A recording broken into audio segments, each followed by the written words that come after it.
Cheesy the Podcast, presented by Just Cheesy Productions.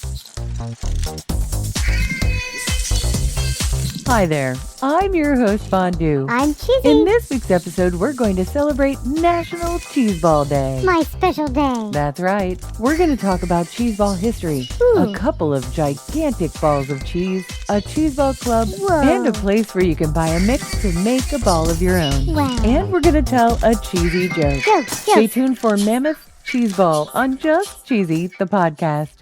According to nationaltoday.com, National Cheeseball Day is April 17th. It's my day. It sure is. What is a cheese ball? The website describes it as a kind of freestanding dip, and its basic ingredients often include cream cheese, cheddar cheese, green onion, and spices. Yummy. But in the 1980s, the term cheeseball had become synonymous with an insult. What? We wanted to find out how something went from celebration and deliciousness to insult. Yeah. And for that, we're going to jump back to ancient times. Whoa. Something I think is called globby. Oh. I'm not sure. It looks like globby, Globi, globby. Sure. This is an ancient Roman cheese ball circa 160 BC. BC. According to eatshistory.com, the Romans had their own version of the cheese ball. Wow. The word globby literally means spherical in Latin. Wow. They were fried balls made from fresh cheese mixed with spelt flour and cooked in hot fat, then drizzled with honey and sprinkled with poppy seeds. Sounds delish. Right? The recipe comes from Cato the Elder's De Agricultura, Oh, boy. written around 160 BC. Right. This is one of the oldest surviving works of Latin prose. It is? The instructions were very minimal. Okay. Mix cheese and spelt, make balls, cook in hot fat. Duh. The Romans ate them at their winter festival, and food historians believe they may be a distant relative of a donut. Yum. But the first record that we really have to today's sort of cheese ball comes to us in the 1800s. Whoa. According to Better Halves Pecans and Culture Cheese Mag, in the 1800s, a farmer named Elijah Brown Jr. gifted President Thomas Jefferson a cheese that was so large it became a national spectacle. Whoa. This bad boy weighed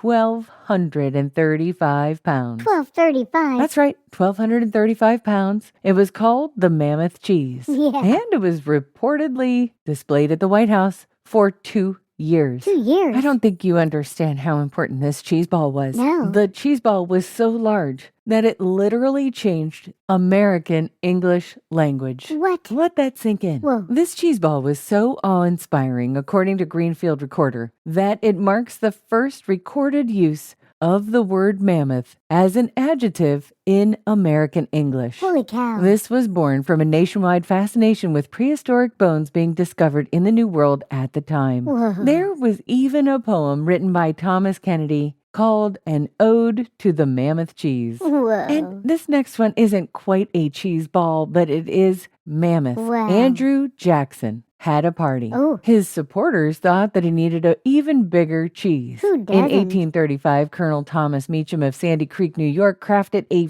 1,400-pound wheel of cheddar. 1,400? 4 feet in diameter, 2 feet thick, wrapped in a belt inscribed with, "The Union, it must be preserved." Whoa. I can't even fathom this much cheese. Nope. I love cheese. This is a lot of cheese. A lot. The other one, the 1,200-pounder, took 900 cows just to make it. Holy cow. MentalFloss.com talks about this cheese being the crown jewel of a larger collection of 10 different cheeses that Whoa. appeared in an 1835 patriotic celebration. Whoa. To give you an idea, there were 2 other big cheeses. They were also very big. They were each Okay. 750 pounds. What? Apparently, it took 24 horses to pull this giant cheese. 24? And it was so big that Jackson didn't know what to do with it, so he just left it in the White House entrance for 2 years. 2 years? BoundaryStones.weta.org says that this cheese was, quote, viciously fragrant, and that Washingtonians could smell it blocks away from the White House. Ew. So what do you do when you have that much cheese? Well, you Throw it invite away? everybody all around to come and help and eat it.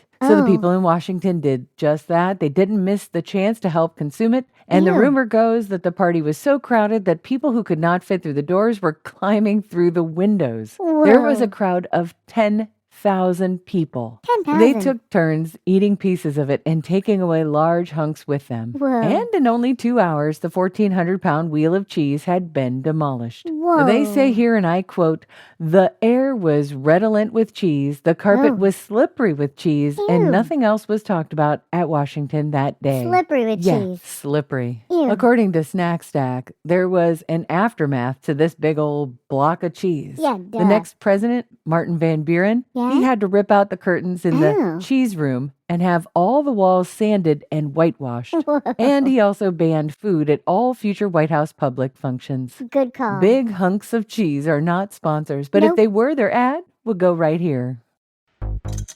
Have you ever wanted to listen to the web? Yeah, Well, Newsly makes that possible. they do. They're an all-in-one audio super app for iOS and Android. Super app. You can listen to trending articles on the web on topics that you choose and get them read to you in a natural human voice. What kind of topics? Sports, Cheese? tech, business, science. Cheese? I'm sure there's even cheese. Yay! They even have an entire section for podcasts. Are we there? Of course we are. Ooh. It's one of my new favorite podcast apps. They even have digital radio. Holy cow. Just go to www.newsly.me to download it free. Whoa. Or use the link in the description.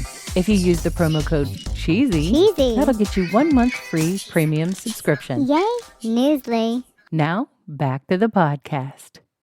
Let's fast forward to 1933. Okay. We're in Wisconsin. A man named Hubert Fassbender, he's packing leftover cheese scraps from his father's factory into crocks. Whoa. He adds milk, spices, and a splash of alcohol. Yum. He began to give them away as bonus gifts Ooh. to his best beer customers. Okay. It was so popular that it became Kaukauna Club Cheese, Wow. a brand that's still on shelves today. Whoa. But by the late 1980s, the cheeseball as we know it had fallen from grace. Aw. The term had become a cultural insult. Oh, no. It was synonymous with bad taste, No. tackiness, and a lack of originality. No way. I personally beg to differ. Yeah, me too. And according to Wikipedia, a New York Times writer described it as associated with shag rugs and tinsel. What's wrong with Right, that? who doesn't like a shag Yeah. rug and tinsel? Hello? Duh. It seems that trash talk about cheese balls lasted all the way to 2016 when the New York Times No. called a cheese ball the culinary equivalent of a Rorschach test, Whoa. meaning people's reaction to it tells you everything about who they are. They're Well, awesome. we're cheese balls at heart, so that should tell you quite a bit. Yeah, awesome. If you take a look at our Instagram, you're going to see a lot of beautiful cheese balls. Yeah. And there's even a book out there, not ours, but a really good book Yep. called Great Balls of Cheese by Michelle Buffardi. Amazing. We here at Just Cheesy the podcast love a good cheese ball. Yeah, in we fact, do. we found a place online that actually sells mixes to Ooh. go in your cream cheese. It's called saltsisters.com. Yum. They've got a few different kinds. They've got an Italian garlic, Ooh. Charmaine's bruschetta. Yum. They've got one called Mediterranean olive, roasted red pepper and thyme, Tuscan herb, Ooh. and the Salt Sisters signature. I'm ready for a joke, Fondue. Okay. What does a cheese ball and a clock have in common? I have no idea. They both need a little time. Oh. Get it? Ha, ha, You know, ha. thyme, THYME, like the spice. You could put that in a cheese I ball. get it. Not funny. I don't care what you think about it. I thought it was a little bit cheesy. Thanks for listening to Just Cheesy the Podcast, episode Mammoth Cheese. Thank you. Make sure to like and subscribe anywhere you can and check us out Yes, this please. week. We're going to have a brand new blog post. And stay cheesy, everybody.